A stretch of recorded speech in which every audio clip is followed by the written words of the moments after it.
1, 2, 3, 4.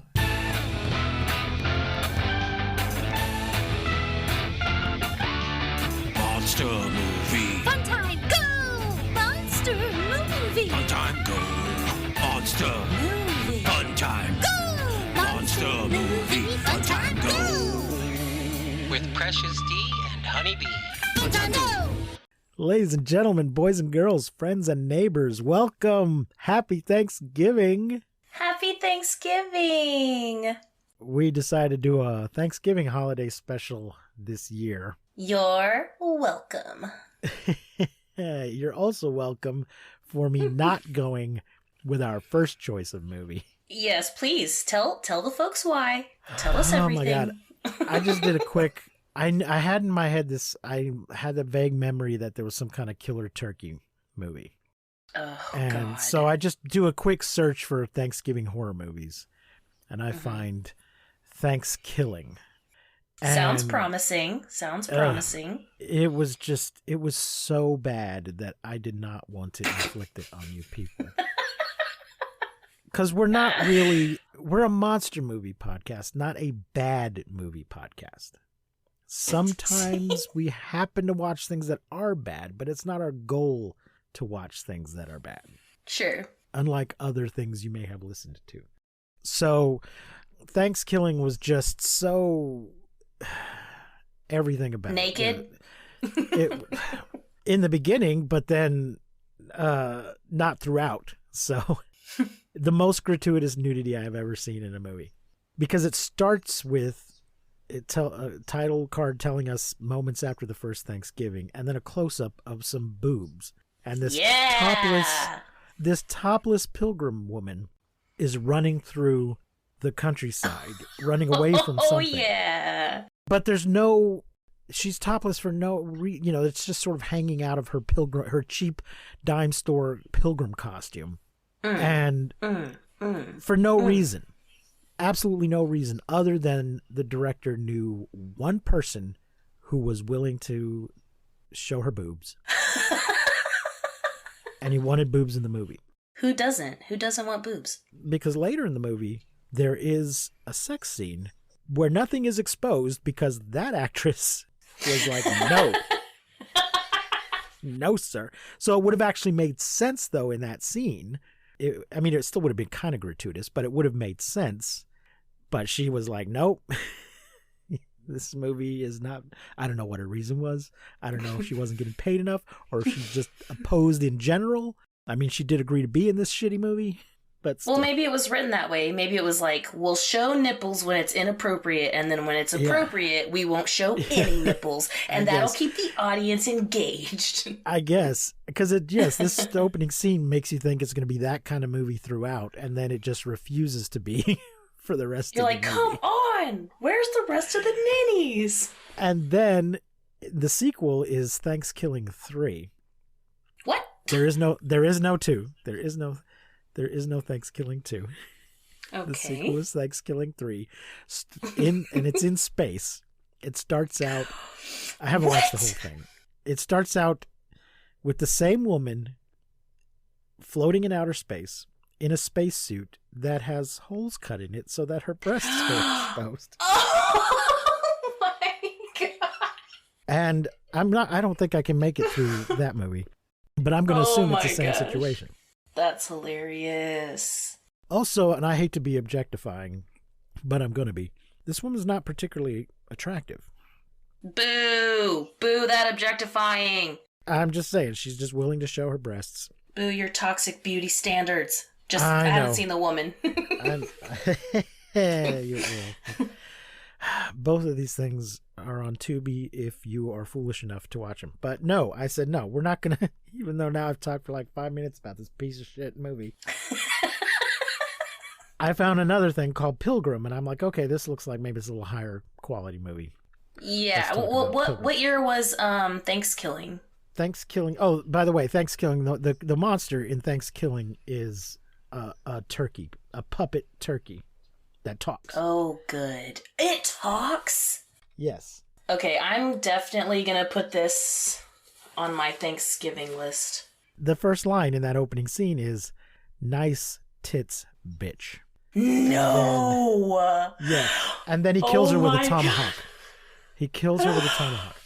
And then in the second movie, it's nice tits bitch in space. Yeah, that's the actual one. Wow. Thanksgiving is from 2008. Thanksgiving 3 is from 2012, and apparently it had some kind of Kickstarter or crowdfunding or whatever. I cannot imagine anyone watching the first movie and then saying, yes, I'd love to fund that. Yeah. I will contribute my hard-earned money to help you make another one of these. Well, I have to say that you're making it sound like, I mean, I want to watch it. You go ahead, but you've been warned. It is bad. I'm glad we're not doing it. Everything about it is bad. This killer turkey supposedly returns every 555 years or something like that.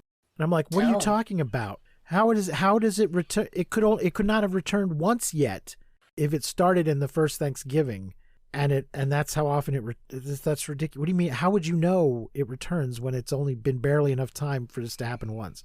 It's never mind. It's next. So instead, because Precious loves you guys so much, he not only did he watch this entire movie and then decide, you know what?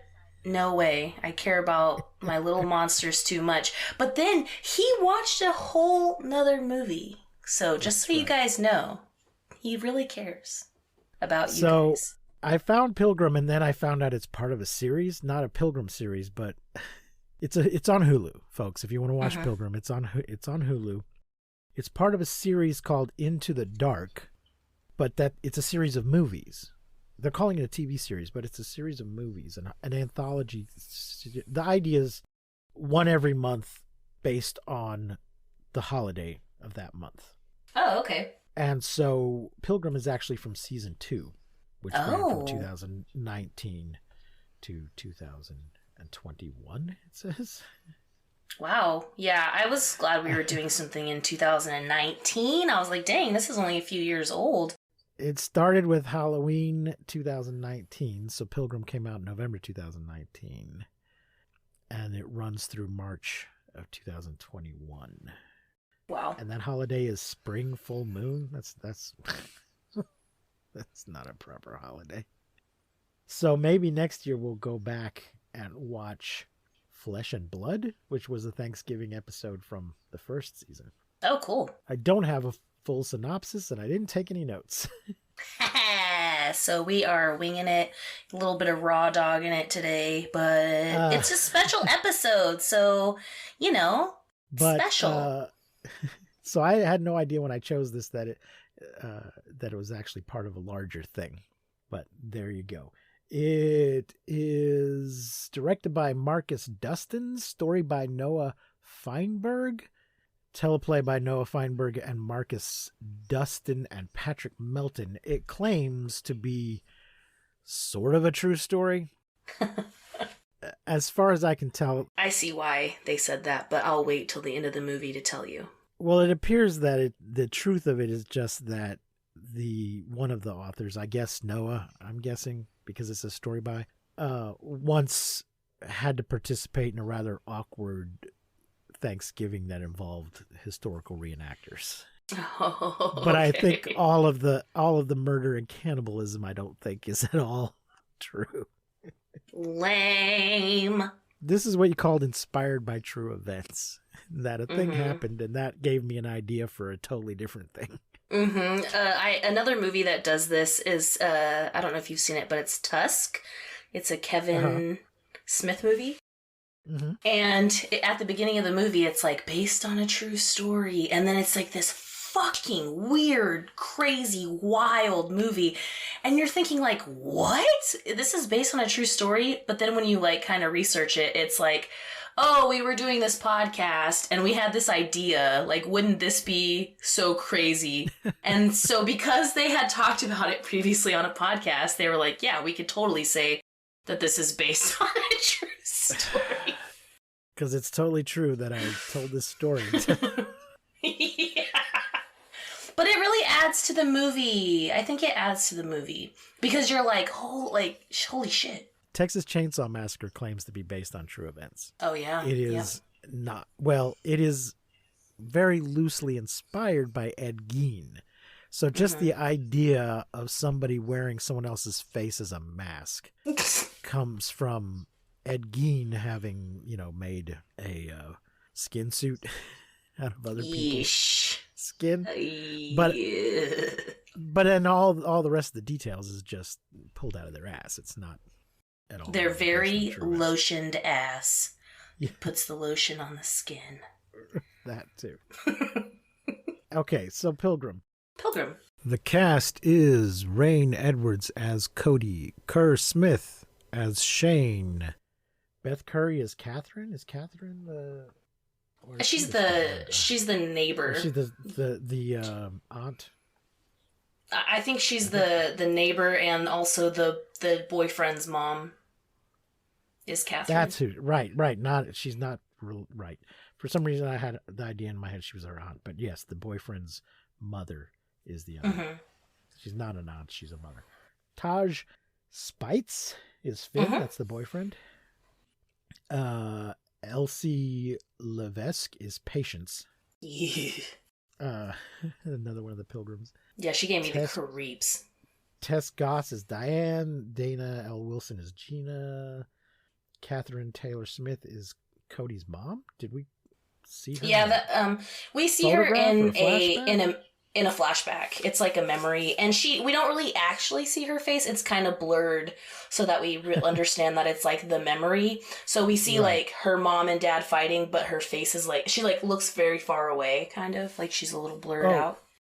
See, we kept getting this flash of parents fighting, and at some point, and I assumed it was Cody's parents, but then there's a point where it seems like it's Ethan's parents. No, it's Cody's parents. It's Cody's mom leaving the family on Thanksgiving. Yeah. Yes. And so we don't we keep just seeing this kid's feet hanging down from the chair, not reaching the floor. We hear muffled but raised voices. And it's important because in this fight, the mom is saying one of the first things and loudest things she says is like, "You don't appreciate anything I do. Like, I'm leaving. You don't appreciate me." Oh, and I feel like that's... Huh? He's not thankful. He's not grateful. Yeah. And so I feel like that's kind of important in the fight that she's remembering those particular words. Dave Matty is Big Pilgrim. Perry Smith is Lady Pilgrim. Charles Currier is Elder Pilgrim. And Ken Dickinson is uncredited as Ginger Pilgrim. Damn, okay. So a woman invites reenactors to produce an authentic first Thanksgiving for her family and friends. However, things take an unexpected turn when the actors refuse to break character. Well, that's not at all what happens. It's not as simple as that. It's not just that they refuse to break character, it's that they're fucking insane. And there's sort of a kind of maybe possibly supernatural element to this. Yeah, which I guess you don't really know until the end, right? Right. Or I actually didn't know. I never saw it coming until the end. I was like, what? I thought it was funny, though, that they're giving them an authentic Pilgrim experience, and then they show up in these fucking Pilgrim outfits that are not authentic at all. It's what everybody thinks of as Pilgrim outfits, but those are not how Pilgrims dressed. Yeah, I think the whole kind of theme of the movie is like that. Like, we're gonna give you this, and then they say, like, the whole thing, they fuck up the whole thing. They don't know shit about pilgrims. Because even, like, at one point, the guy's like, when I caught a trout off the, like, Mayflower, and she's like, trout's a freshwater fish, you fucking idiot. Like, they don't, like... Yeah. It's so good. So, ladies and gentlemen, pilgrims did not wear hats and shoes with big old buckles on them. That's what your child wears at their second grade recital, pretending to be a pilgrim. That image came about, I think, from like newspaper articles and things years there. I read it somewhere, but I didn't look it back up again. Thanksgiving was not that big a deal until like much later in our history, and then was it Lincoln or I don't know, but people were trying to sort of create this sense of Americanism and reinforce our sense of history. Mm-hmm. So we're sort of pushing the idea of Thanksgiving later in our history. And the illustrations in the newspapers of pilgrims showed them in these buckled hats and shoes because that style was thought of as quaint and old-fashioned. But it wasn't quaint and old-fashioned from the actual period of the pilgrims. I'm not sure what period, if any, it actually comes from, but there it's kind of like in Braveheart. They're wearing kilts in Braveheart because that's our image of what Scotsmen wear, but the people historically in Braveheart would not have been wearing kilts. Yeah. Similar thing. It's just, it's olden times and they're Scottish, so therefore they must be in kilts. Yeah. Anyway, she hires these. So we have this family. Cody's the older daughter. Cody, Shane, Anna, and who's the... Tate. Tate is the youngest brother. Tate. Why is he's not listed on what the hell? Internet Movie Database? For real, because he did so good. He's not listed in the top cast here. I guess I got to go to full cast and crew to find poor Tate. What the hell, man? I don't even see. Oh my gosh, really? Folks, wow. I'm no longer prepared for this episode. It's a special. What do you want from us?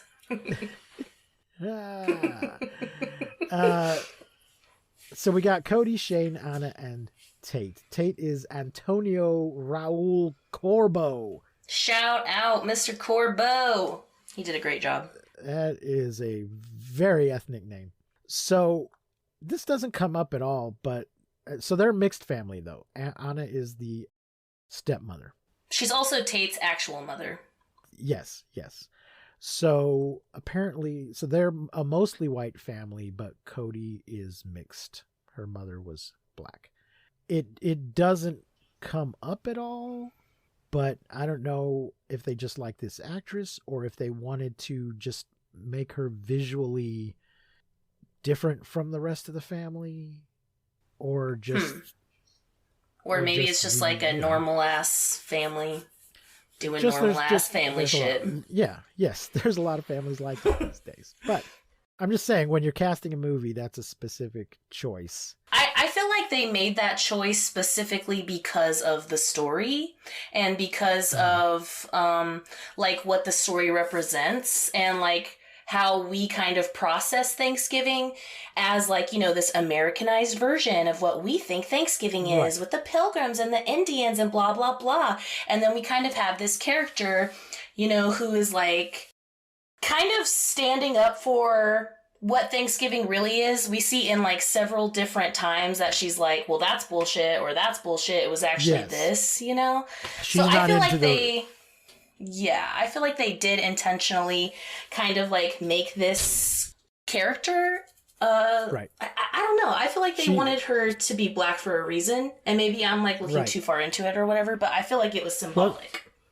Well, she's not having any of this whitewashed history, elementary school nonsense that we have pushed on us. But at no point in the movie does anybody mention the racial difference. And well, there is a little bit of a challenge, though, in the racial difference with the Pilgrims. He does kind of, he does. And she looks at him and she's like, what do you mean by that? Like, what do you mean? Like, she pushes him to say, like, what are you actually saying? And he's like, well, I mean, Tate must be your half-brother. And she's like, the other half of him, we lost the other half of him in an accident. But he kind of tries, and she just, like, doesn't even take the bait. He's the only one that mentions it, you're right. He says that he is obviously your half-brother, because I can tell by looking at you. Yeah. But he doesn't, as crazy as he is, he doesn't seem to imply anything negative about that. It's also another thing too. I follow this this woman on Instagram, and she was adopted by white parents, but she's a black woman, and she talks a lot about like just how that dynamic works and how that dynamic doesn't work in like certain situations, and like just saying that the way that she was treated by certain people growing up, and like basically her whole page is just like spreading awareness for like if you are, you know, a white family and you want to adopt a black baby, that you keep their culture alive and that you do things to like help them and just to treat them like you would treat your child, because they're now your child, you know, and sadly that there is problems with that where people, white families will adopt, you know, black babies because they think that they're just like saving them and like la la la, which like it's a whole thing. It's like obviously there's an argument. It could be a big argument of like, yeah, it's a baby. It needs a home. Like, it's great that this couple is adopting the baby, but also it isn't always great because a lot of times the culture is lost, or the grandparents treat the grandbaby a certain kind of way because they're not exactly... Yeah, so there's all of this shit. And I kind of felt like making her the black character in this white family was kind of like playing on that dynamic and going into the symbolism of like the Thanksgiving. Right. You don't want to go the other way, though, and say, okay, I only want to adopt a white baby. I mean, it's a difficult, you know, I understand. It's a tricky situation. It is because you have to like really like, most people don't think about it.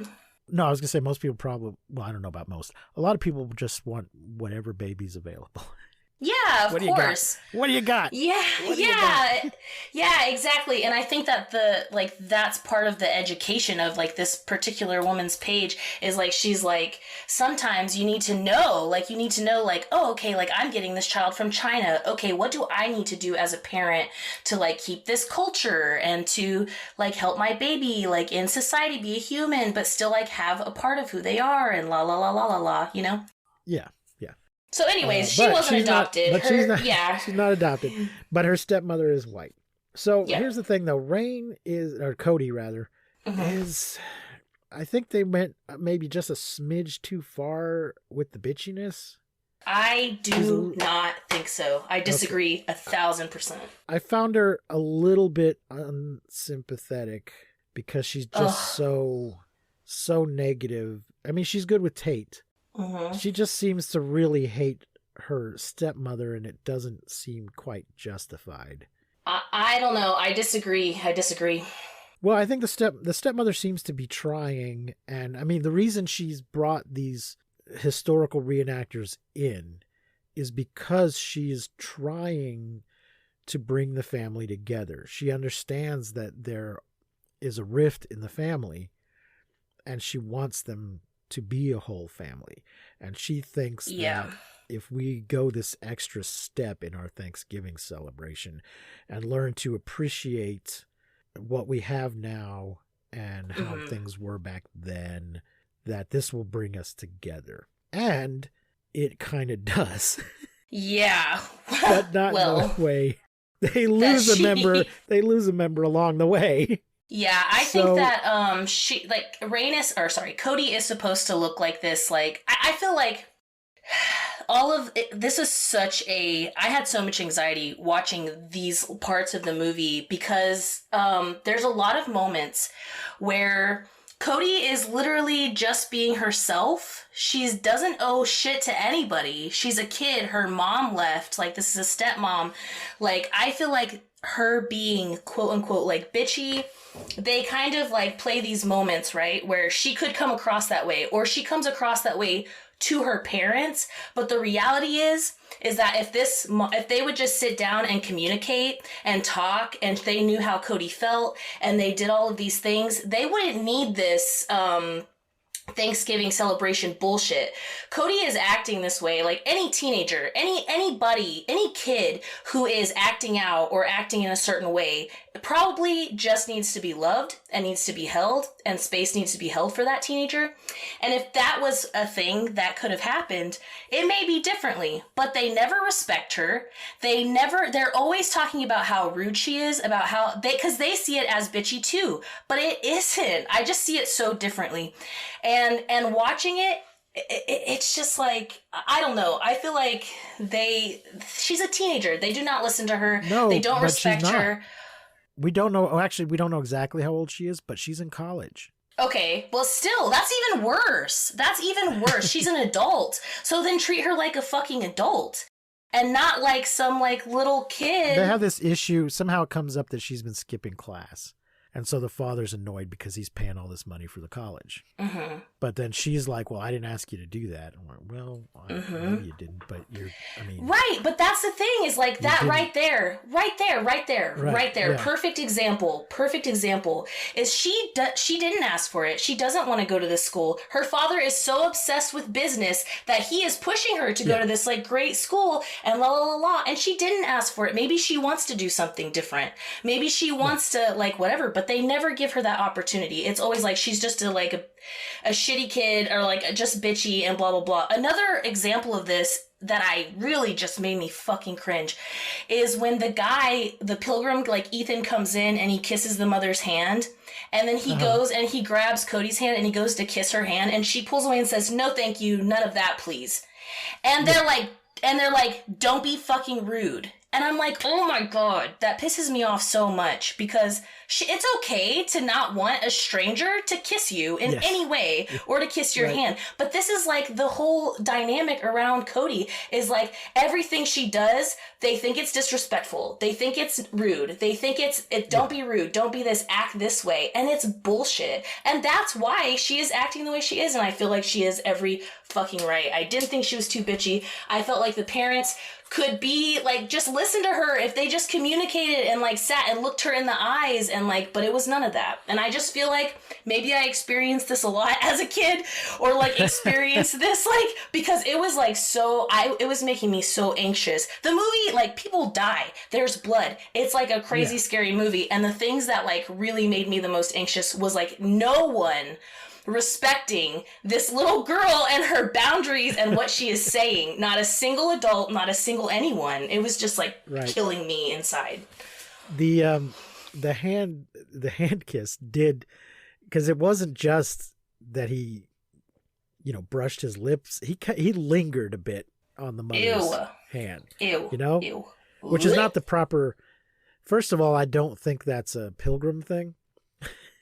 Yeah, nothing they did was actually a Pilgrim more inaccuracy.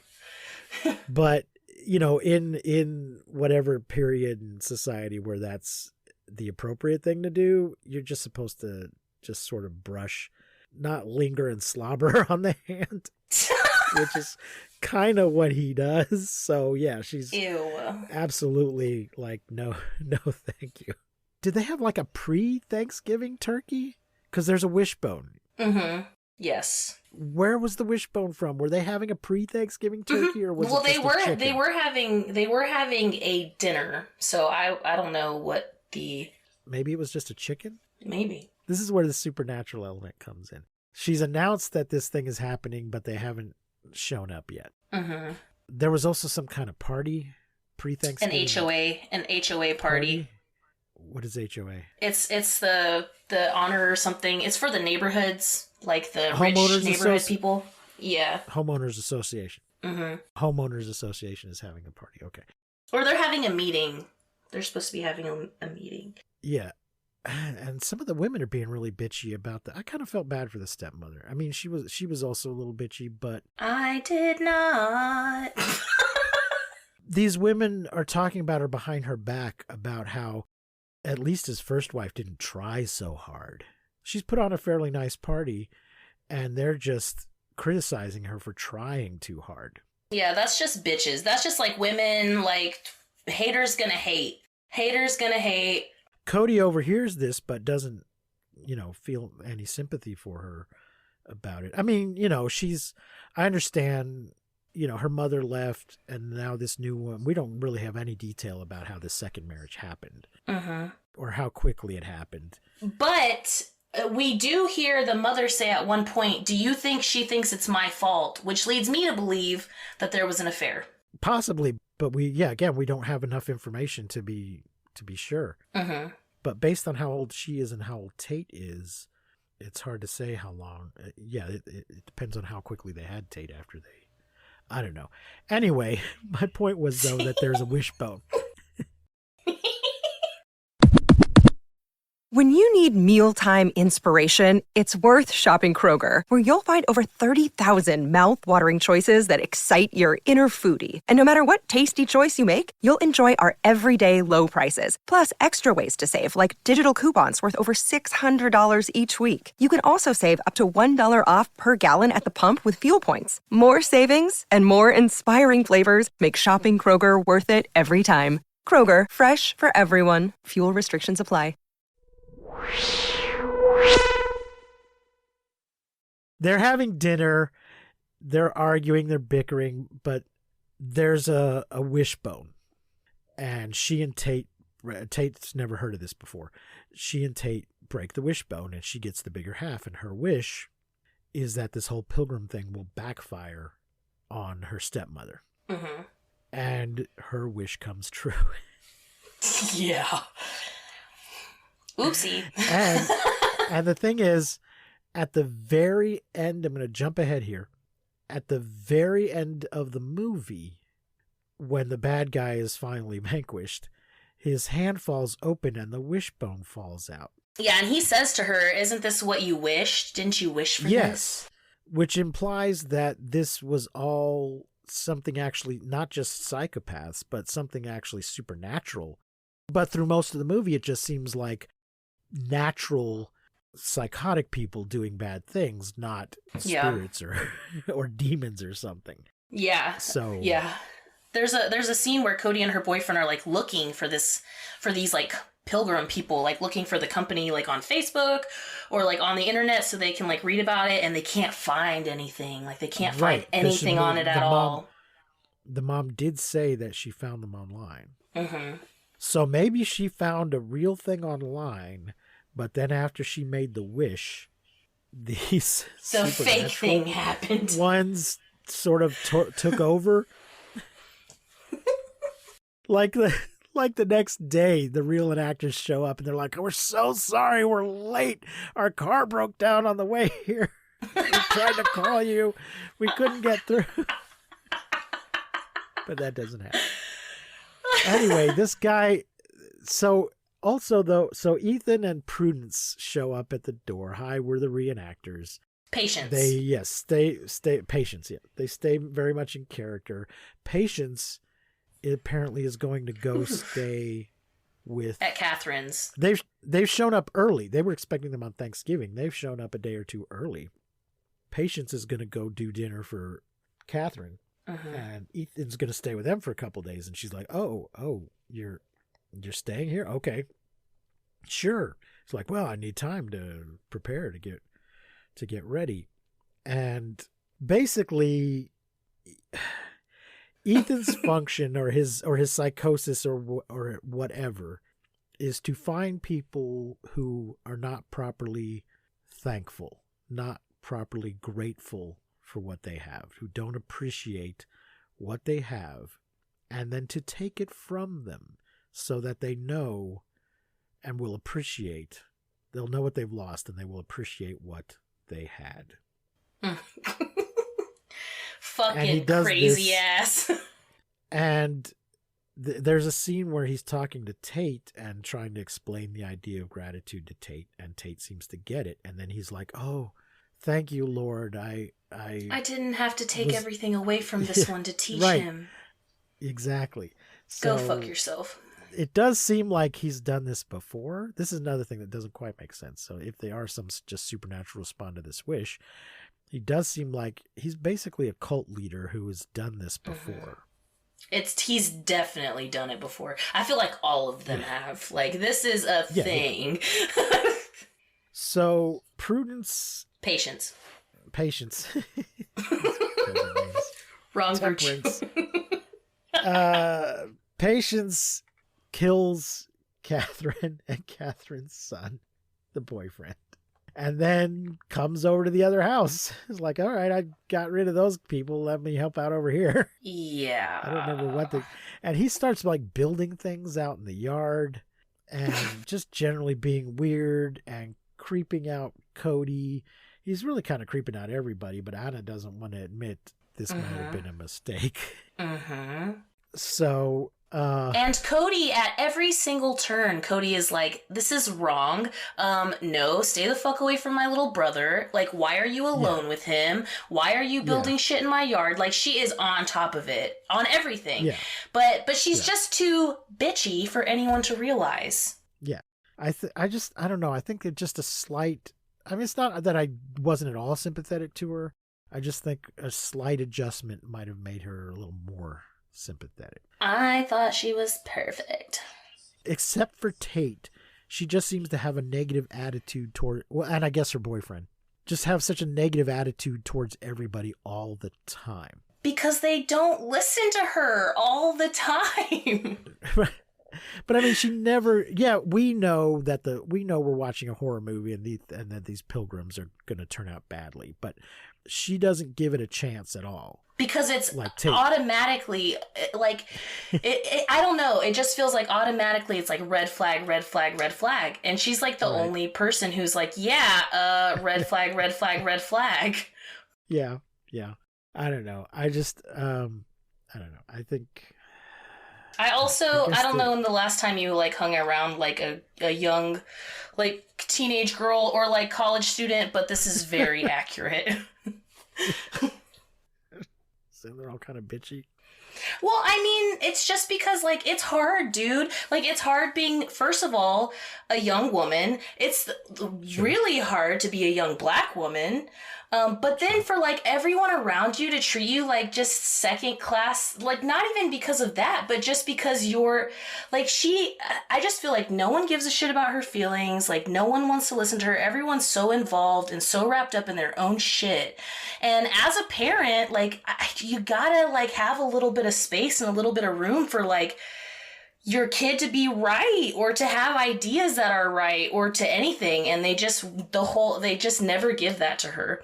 And I feel like because they never give that to her, she has a bit of an attitude, and I just feel like it's warranted. I don't know. I thought she was perfect, and I guess I just like really connected to her character. I felt very connected to her character and to her bitchiness. And I felt I don't know. Anyways. I mean, the thing is, even though these guys are psycho cannibal killers, there is a lesson to be learned, which she does learn. And her mother does too. So she's got to have somewhere to go. Mm-hmm. So this whole thing builds up to the pilgrims deciding to punish everybody. They put the father in the stocks. Turns out one of the things they've been building is stocks. Everything starts going on Thanksgiving night. All the other pilgrims show up and everything starts totally going insane. And yes, turns out she was right. And he God, what is he? Does he brand somebody? They brand Anna. Patience brands Anna. Yeah. They torture them. There's some fighting. The Patience gets stabbed in the temple with is it an ice pick or a screwdriver? Something. I don't know. It's some sort of kitchen utensil some sort of kitchen utensil that I've never seen. It goes through her hand first so that it doesn't go all the way into her brain and kill her. So when Cody's fighting back.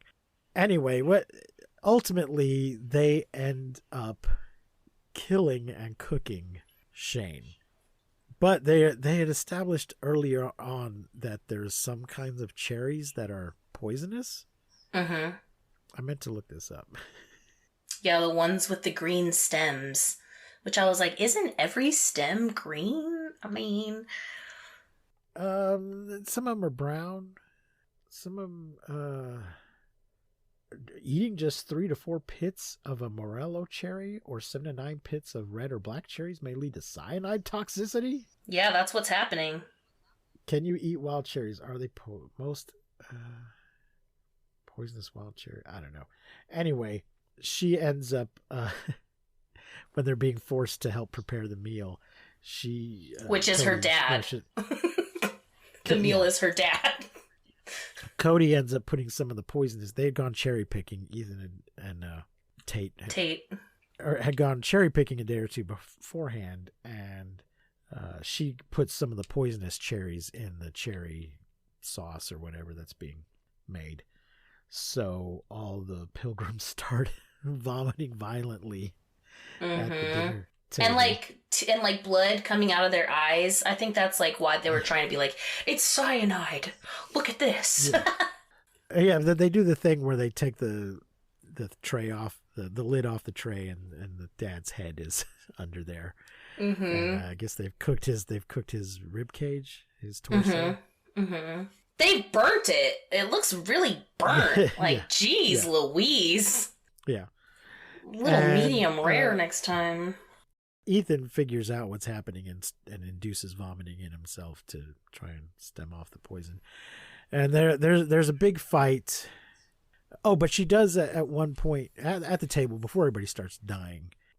Cody acknowledges that she has been ungrateful and that she should appreciate what her stepmother does more, and that she did give her Tate. She loves her little brother.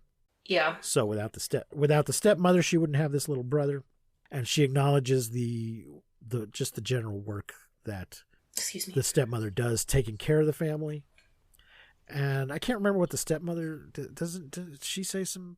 Yeah, the guy Ethan puts the knife to her neck and he's like, follow your daughter, follow what she's doing. Are you grateful? And she's like, no, I never took them for granted. I loved them, even though he has like a knife to her throat. And I was like, okay, Anna. Right. Well, I mean, I think she did. She just maybe didn't show it in a way that communicated that properly to Cody. Mm-hmm. Lack of communication. Yeah, lack of communication. I think she loves and cares for both of the children. Yeah, totally. For sure. But Cody just, she's a stepmother. It's a difficult situation. It is, yeah. But there's a big fight, and the three of them successfully get away from the pilgrims and kill them all. And does the house burn down? I feel like there's a fire at some point. There is a fire, but the house doesn't, burn down. There's just some fire. Okay, so the fire department gets there in time to... Yeah. So it's not a total loss. And then, as I said, we see that she may have actually brought this upon them with her bad wish, which was kind of a shitty thing to wish for. It was a shitty thing to wish for. Yeah. It reminded me so much of Krampus, the kid's fuck this, I wish everyone would just die. That's not what he says, but he's like, fuck this, I hate Christmas. And then all of a sudden Santa's like, hey bitch, what'd you say? You hate Christmas? Well, watch this. It felt very much like that, and I'm here for it. Yeah.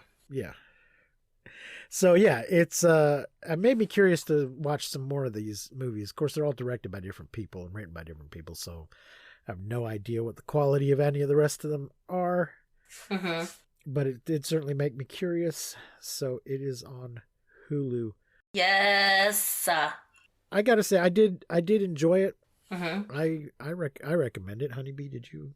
Absolutely. I loved it. I loved it so much. I highly recommend, if you are into the horror holidays thing like Krampus. Thanksgiving doesn't really have as many of those kind of movies. I didn't even know Thanksgiving was a thing, but I definitely recommend. I kind of put this in the genre of Krampus or Benny Loves You or sort of that, even though there's not a lot of comedy in it. It's kind of that same feel of movie and kind of same feel of horror. Also, in this movie, the editing is so wacky, and I just really loved the editing in this movie, how they edit certain scenes or certain moments to kind of give you this vibe of something. Whatever they're trying to do in that scene, they may edit something a little weird or a little different to kind of give you that, and I really loved that. I loved how they edited this movie. An example would be when, I can't remember the boyfriend's name. the actor's name is Taj, but I can't remember the boyfriend's like character name. But when he falls out of the closet and he's dead, like Finn. Patience has killed him. Finn, that's right. When Finn falls out of the closet, they edit it to where you see him fall out of the closet maybe like 4 or 5 times, like right after another 1, 2, 3, 4.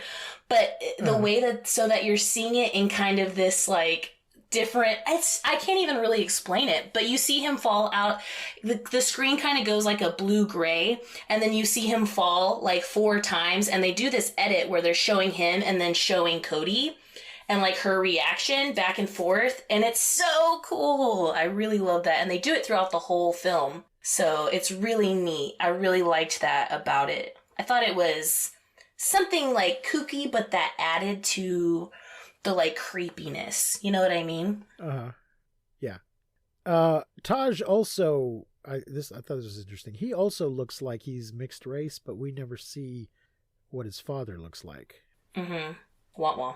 Because his mother's very white. Mm-hmm. He looks mixed to me. Mm-hmm. But do they even tell us? Is she a single mother? Is it? I don't know. I can't remember. They do talk a little bit about her mental health, like about her having panic attacks, and like you get some of this, like her and Patience talking, and like she is just really like sad and doesn't like really like. There's a lot going on, so it doesn't really say what it is, like if it's that her husband left or that whatever. But they just kind of like go into like how she's sad and she is like having a hard time with things and having really bad panic attacks, which is why Anna wanted to give her this like Thanksgiving gift so that she didn't have to do anything for Thanksgiving. She can just sit back and relax and enjoy herself. And thanks a lot, Anna, because you just got your friend killed. I didn't get it all, though, that they, the whole not being grateful. I didn't get that Catherine and Finn had anything coming to them at all.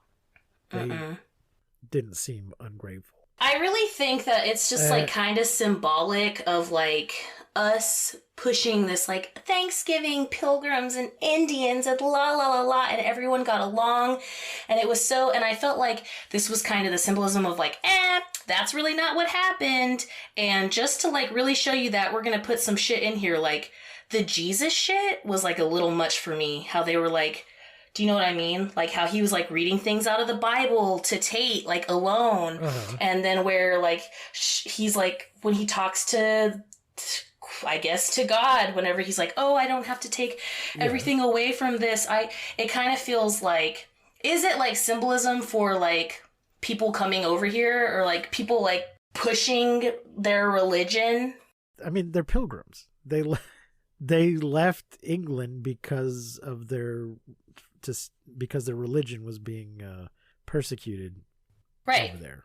Exactly. So they left. So that's they were religious. That's why they're called pilgrims. They were religious pilgrims. So that's inherent to the idea of pilgrims, that they're a religious community. Sure. So this whole like thing of like him like pushing this like Jesus shit and like reading the Bible, and then at some point she says like Jesus, and he's like blasphemy, and like tries to like drown her for saying, and so I don't know, that was like a little I forgot bit about much. that. I forgot about the dunking chair. They built like a freaking witch testing dunking chair and put it over the swimming pool. I'd forgotten about that.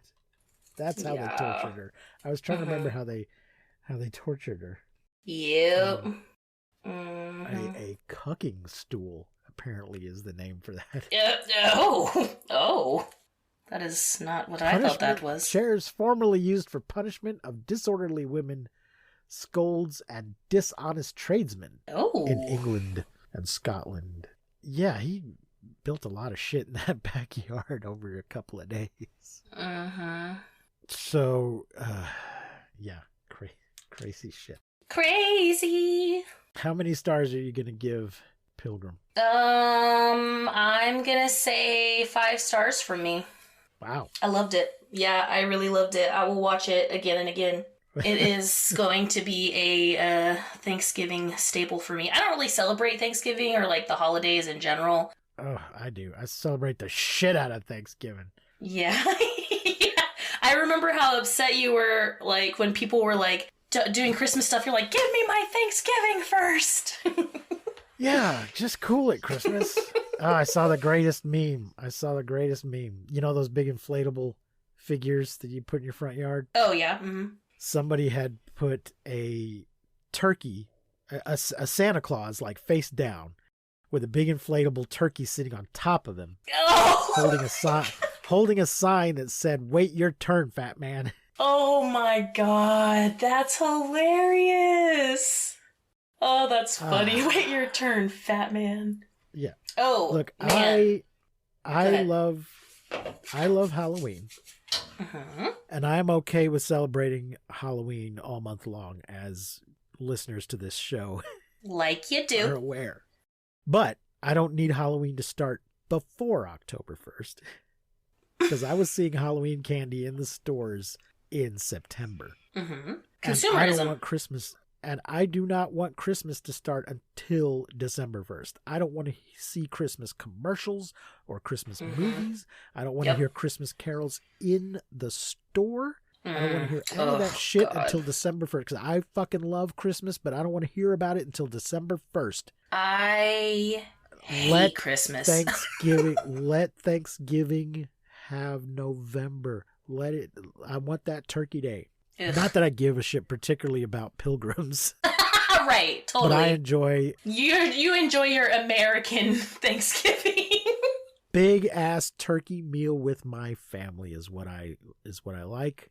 I don't care about the fake history of the pilgrims and that kind of stuff. Yeah, for sure. But I do think the idea of having a holiday to just be thankful for what we have and spend time with our family and eat a big ass turkey is a fine thing. And then you can have Christmas. Yeah. I just don't really like the holidays. Like, I like Halloween. Like, I don't really do anything to celebrate it. I think when I drank a lot, I celebrated the holidays by drinking more. But I drank so much and, like, often that it... whatever, it was just like another day. But now that I don't do that, I don't know. I obviously live in another city than like my family and all of that stuff, but I don't know. We just really aren't very like a holiday kind of family, really. Like we were when I was a kid, but I don't know. I'm just not. I'm kind of a Scrooge a little bit of a Grinch, if you will. Okay, but both of those characters came to love the holiday. People always talk about Scrooge and the Grinch, forgetting the end of the story. Well, it's not the end of my story yet. I'm only like in my 30s. I still have a really long time before I fall in love with the holidays. You still have time to be haunted by three spirits? Yeah, I have plenty of time for that shit. But for now, it's like, fuck you and your stupid holidays and your stupid music and your stupid stores with all the stupid shit. I just really hate it. I just really hate it. And I mean, it's not bad. I'm like happy for other people. Like, oh, that's so cool. And like have your, like me and my family, like Gus, we're going to make like a buffet type thing on Thanksgiving Day because we can't work and all of those things. So we're going to have a meal together and like watch movies and celebrate and stuff. But I don't know. I think it's better when you like you have your big family and like a lot of people have kids and some people are religious, so that's what holidays are for them. And I just like am none of those things or have none of those things. So it's just like, fucking holidays, whatever. All right. On that note, happy Thanksgiving, everybody. Happy Thanksgiving. Watch this movie if you're into the scary Thanksgiving thing. What is our next episode? Let's see, the next one will be... It will be Gamera versus... Jiger? Gamera versus Jiger, yeah. Yeah, okay. So be back here in just 2 days for Gamera versus Jiger, which is on Amazon. Yeah, baby. You little monster babes with your Thanksgiving feasts. Until next time, I've been Precious D. And I have been Honey Bee. Remember to keep calm and seek shelter in basements. And please don't misuse science because some pilgrims may show up at your door trying to... Do not misuse wishbones. Yeah. Do not misuse wishbones. We won't see you, but you will hear us next time on Monster Movie Fun Time Go. Yay! You've been listening to Monster Movie Fun Time Go. If you enjoyed the show, please rate and review us on your podcasting platform of choice. Our theme song is by the Texacato Folk Rock Punk featuring Lita Lopez. You can support the show, find links to our social media, and even leave us a voice message at anchor.fm/mmftg.